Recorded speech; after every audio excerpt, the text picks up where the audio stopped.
बिस्मिल्लाहिर्रहमानिर्रहीम। Fact city के मुअज़्ज़ज़ नाज़रीन अस्सलाम वालेकुम। दोस्तों, पुराने वक्तों में बच्चे की पैदाइश के बाद परवरिश के लिए माँ का सीना और बाप का कंधा हुआ करता था। फिर वक्त ने करवट बदली, माँ की गोद और बाप के कंधे की जगह आया ने ले ली। ये किसी हद तक काबिल कबूल अमल था, क्योंकि परवरिश का अमल इंसान से इंसान तक मुंतकिल हुआ। फिर इंसान ने मजीद तरक्की की, झूले और प्रोग्राम बच्चों की परवरिश के लिए इस्तेमाल होने लगे। तरक्की की मनाजिल तय होने लगी।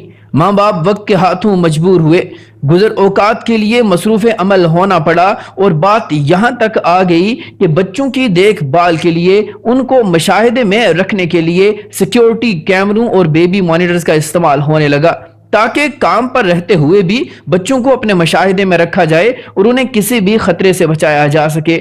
मगर फिर भी आए दिन बच्चों के साथ कहीं न कहीं किसी न किसी तरह से ज्यादती हो रही होती है।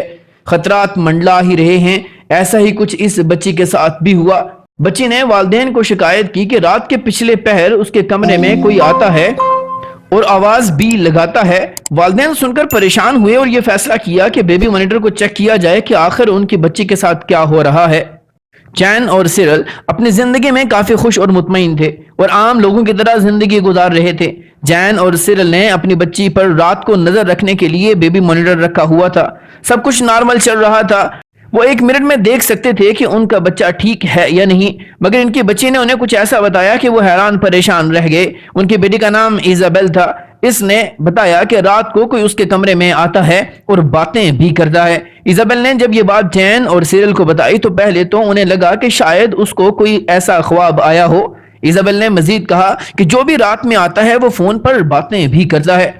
वो मजीद परेशान हो गए, क्योंकि उनकी बच्ची के रूम में तो कोई फोन भी नहीं था और फिर ये कैसे हो सकता था कि उससे ऐसी आवाजें आएं। जैन और सिरल की परेशानी बढ़ती ही जा रही थी। उन्हें बिल्कुल समझ नहीं आ रही थी कि वो क्या करें। पहले तो उन्होंने खुद आवाजें सुनने की कोशिश की। रात को जब वो अपनी बच्ची के रूम को नोटिस कर रहे थे तो उन्होंने सुना कि कोई कह रहा है, baby get up, your daddy is calling you. ये जुमला सुनना था कि वो लोग मजीद परेशान हो गए।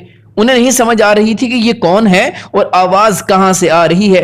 और ये जो भी था उस बच्ची को ना सिर्फ आवाजें देता था बल्कि उसकी हर हरकत पर नजर रखे हुए था। सिरल और जैन को जल्द ही एहसास हो गया ये इस बेबी मॉनिटर के साथ कुछ मसला था। बेबी मॉनिटर में नाइट विजन का भी ऑप्शन मौजूद था, ताकि रात के अंधेरे में बच्ची को देखा जा सके। इसलिए उन्हें अंदाजा हो गया कि मसला कुछ बेबी मॉनिटर के साथ ही है। सिरल और जैन ने बेबी मॉनिटर को बनाने वाली कंपनी से कांटेक्ट किया।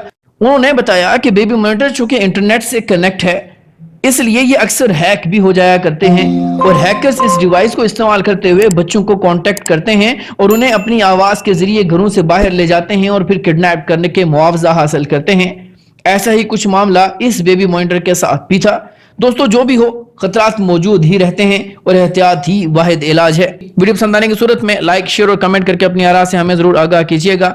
मिलते हैं अगली वीडियो में किसी नए टॉपिक के साथ। तब तक अपना और अपने से मुंसलिक तमाम लोगों का खूब ख्याल रखिएगा। फी अमानिल्लाह।